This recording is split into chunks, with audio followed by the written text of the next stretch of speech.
In today's video, I'll be recreating this frame from the film Blade Runner 2049 in Blender 3D. My aim is to replicate this artwork exactly like the reference image, but I want to add my little spin to it.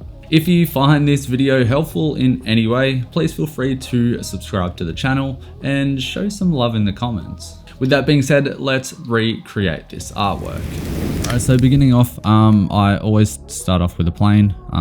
At the moment, I'm just adding in 2 images as planes for the people that I picked up from Envato Elements. They've got a bunch of assets and very high quality as well. So here I'm just adding a cube, and that's basically the gutter for the edge of the building. Just extruded the edges on that. What I'm doing here is adding that bevel as well as making that radius on the corner. Next, I'm adding in those placeholder buildings just so I can get a sense of scale, as well as trying to get everything aligned as what I see in the reference image. This can be quite tedious to get everything sort of, proportionally right. But what you do is just basically just add cubes here and there to give you a sense of scale. Here I'm adding in the texture for the ground. I like to work in stages, so I like to see the artwork come to life with the materials. That just gives me a sense of kind of inspiration on where I should take the edit, or where I should take the artwork moving forward. Here I'm just texturing the building as long as the pillar and the roof. And I'm just making sure that most things are aligned basically with what I'm referring to in the reference image. If you guys don't have Blender Kit, it is completely free. It is fantastic for materials and models. That's pretty much where I get all of my materials from. And a great addition to my workflow is these Kitbash 3D kind of packs where they give you a bunch of assets that you can utilize within your renders, which I find very helpful, adding that detail where you see fit. Here I'm just playing around with the pipes within that inset of the building. I've just duplicated and kind of extruded those end points just so there's no defined ending. Here I'm just adding the fences. There's pretty much with these Kitbash 3D packs, it's kind of like a puzzle where you can just add, models here and there to where you see fit, as well as, utilize the models such as what I'm doing here. I ripped the pipe off the model and just utilize that within my artwork. So by doing this, it adds quite a lot of detail within your scenes, as well as gives you creative freedom to move on with the artwork and draw inspiration when you are going along creating the artwork. So here I've tried modeling the kind of the signed support, as you will, and it's, as you can see, I've tried a couple of variations of this, and I just got really frustrated trying to make it look like the reference image, but I ended up just ripping a support from one of the signs off one of the Kitbash models. And yeah, I for some reason I just couldn't find a nice balance within that support beams. So here I tried a Blender Kit, sign, billboard sign.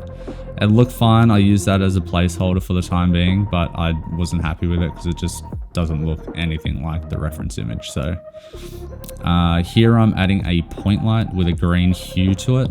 As you can see there, I just brought down the world intensity so I could see what that light is affecting. So this is what I was talking about. I ripped the sign off one of the Kitbash models, and I was quite happy with that. It looked quite similar, plus it gives me the height to add the text in later on down the line. So here I'm adding that red light in the back there, as well as adding a few puddles within the foreground or in the ground texture. By doing this, it just adds that sort of cinematic look. I know the reference image didn't implement these wet puddles, but That's something that I always introduce within my artworks. It just gives it that sort of depth as well as interest in the foreground. Here I'm playing around with the volumetrics, seeing what those lights are doing.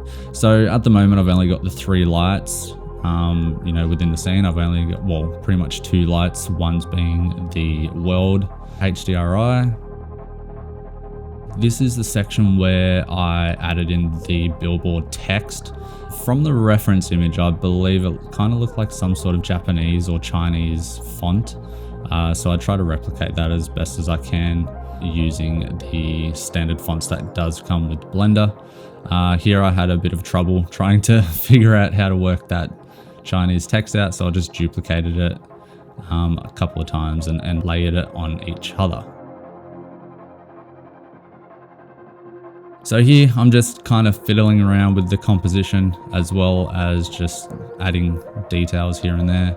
There I've added another red light. I just feel like it brought more detail out.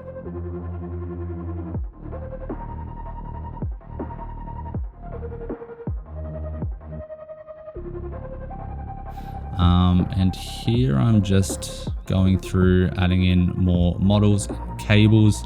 Here I added the cables along the roof as well as on the side there, as you can see. And like what I said, I'm just ripping pipes and little detailed for the models from the kit bash. So as you can see, the aircon vents that I just placed in there, it's just ripped straight off one of the existing models within that kit bash kit. So it actually does come down quite simple when you do have access to these kit bash 3D kits. They are very helpful to bring your vision to life as well as add a lot more detail without spending too much time on your render. But this is just my workflow. This is not the right way. It's not the wrong way. It's just how I go about creating.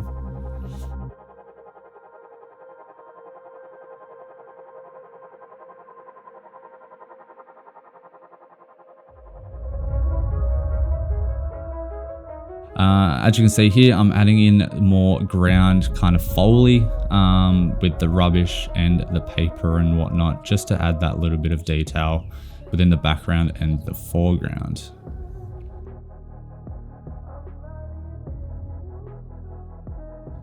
So this is the kind of phase where I was adding in the towers within the background. It's just kind of fiddling around with the composition and seeing what balances out the image. I didn't want to copy exactly to the T of the reference image. This is, kind of my rendition of the frame from the movie. So one thing I did find to help this scene come through was adding that backlight on the bottom right. Just to add a bit of kind of like a glow coming over the horizon.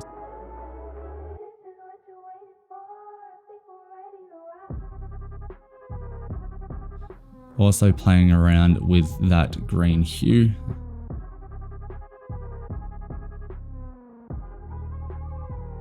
So one of the key lights that I added within this scene was this point light, and that just helps create kind of like a silhouette behind the characters. So here I'm just prepping the file for the mist pass.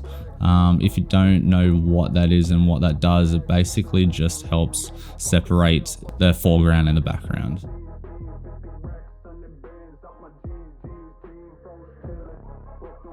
So as you can see, I'm just adding in my presets as well as doing a little bit of tweaking here and there within Lightroom. And then I'll convert that over into Photoshop to add the final adjustments and the tweaks. Let me know if you would like to see something more in depth within this. It's kind of like a speed run through, so you might not be able to see everything, but basically what I'm doing here is Photoshop tweaks where I add the rain, as you can see now, the Orton effect, which creates kind of that glow within the artwork.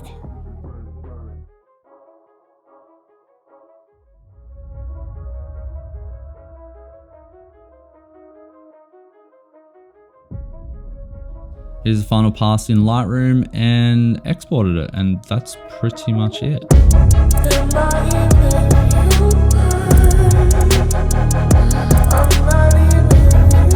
Let me know what you think of the recreation and if you feel like it's up to the standards of these high budget films. Thank you very much for watching, and let me know if this is a series you'd like me to continue on, and if so, jot down some movies below for me to recreate and for me to check out the scenes from. So with that being said, thank you very much for watching, and I'll see you guys in the next video.